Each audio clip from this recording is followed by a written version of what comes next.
আমি ছেলেটার ভিডিও দেখেছি, খুব কষ্টদায়ক ভিডিও। খাবারের সন্ধানে ছেলেটা পাগলের মতো ডাস্টবিনে খাবার খুঁজছিল। আমি কথা দিচ্ছি, আমি ছেলেটার কর্মসংস্থানের ব্যবস্থা করব। না আর সহ্য করা যায় না। আমি টিভিটা বন্ধ করে তাড়াতাড়ি থানায় গেলাম।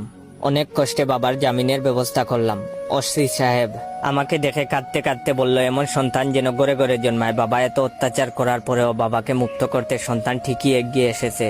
জেল থেকে ছাড়া পেয়ে বাবা আমাকে দেখেই বলল, আমি আজ ইতিহাস করব। বাবার হাতে ছেলে খুন, তোর মতো কুলাঙ্গারের বেঁচে থাকার অধিকার নেই। আমি দৌড়াচ্ছি আর আমার পিছনে বাবা, আর বাবার পিছনে কিছু সাংবাদিক, যাদের খেয়ে দেয়ে কোনো কাজ নাই।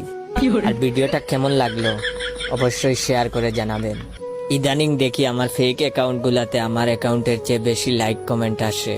এগুলা দেখার পরে অনেক কষ্ট লাগে। আমি এত কষ্ট করে ভিডিও বানাই আর আমার আইডিতে লাইক কমেন্ট কম।